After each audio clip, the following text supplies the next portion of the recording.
ನಮ್ಮ ದೇವರು ಕರ್ತನಾದ ಯೇಸು ಕ್ರಿಸ್ತನ ನಾಮದಲ್ಲಿ ಅನುದಿನದ ಆಹಾರ ಪ್ರಿಯರಿಗೆ ಪ್ರೀತಿಯ ಶುಭಾಶಯಗಳು. 2025 ಜುಲೈ ತಿಂಗಳ 12ನೇ ತಾರೀಕಿನ ಶನಿವಾರದ ದೇವರ ವಾಕ್ಯವು, ನಮ್ಮ ರಕ್ಷಕ ಈಗೋ ಇಸ್ರೇಲರನ್ನು ಕಾಯುವಾತನು ತೂಕಡಿಸುವುದಿಲ್ಲ, ನಿದ್ರಿಸುವುದಿಲ್ಲ.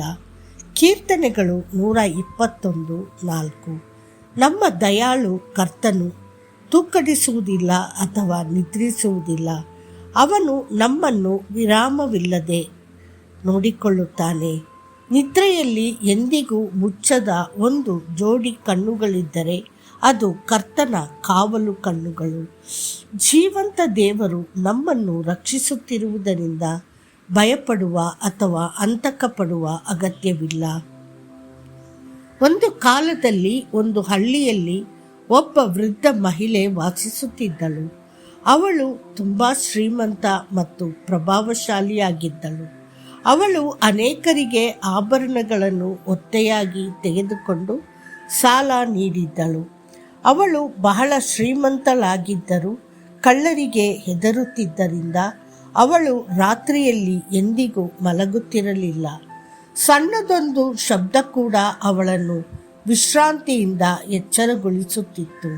ಅವಳ ಇಡೀ ಜೀವನವು ತನ್ನ ಆಸ್ತಿಯನ್ನು ಕಳೆದುಕೊಳ್ಳುವ ಭಯ, ಒಳನುಗ್ಗುವವರ ಭಯ ಮತ್ತು ಸಾವಿನ ಭಯದಿಂದ ಕೂಡಿತ್ತು.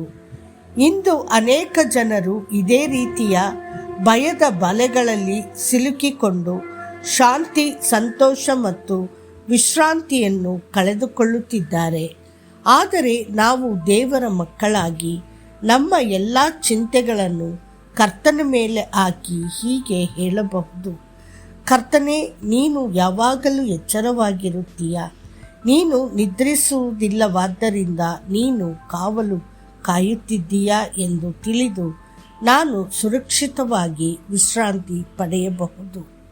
ರಾಜನಾದ ದಾವೀದನು ಹೇಳುತ್ತಾನೆ, ಅವರ ಧಾನ್ಯ ಮತ್ತು ದ್ರಾಕ್ಷಾರಸವು ಹೇರಳವಾಗಿದ್ದಾಗ ನನ್ನ ಹೃದಯವು ಸಂತೋಷದಿಂದ ತುಂಬಿದ್ದೆ. ನಾನು ಸಮಾಧಾನದಿಂದ ಮಲಗಿ ನಿದ್ರೆ ಮಾಡುವೆನು. ಯಾಕೆಂದರೆ ಕರ್ತನೇ, ನೀನೊಬ್ಬನೇ ನನ್ನನ್ನು ಸುರಕ್ಷಿತವಾಗಿ ವಾಸಿಸುವಂತೆ ಮಾಡುತ್ತಿ. ಕೀರ್ತನೆಗಳು 4:7 ಮತ್ತು 8. ನಿಜಕ್ಕೂ ಕರ್ತನು ಮಾತ್ರ ನಮ್ಮನ್ನು ನಿಜವಾಗಿಯೂ ರಕ್ಷಿಸಬಲ್ಲನು. ಅನೇಕರು ಕಾವಲುಗಾರರನ್ನು ನೇಮಿಸಿಕೊಳ್ಳುತ್ತಾರೆ ಮತ್ತು ತಮ್ಮ ಮನೆಗಳನ್ನು ರಕ್ಷಿಸಲು ಕಾವಲು ನಾಯಿಗಳನ್ನು ಹೊಂದಿದ್ದಾರೆ. ಆದರೆ ಸತ್ಯವೇದವು ಏನು ಹೇಳುತ್ತದೆ?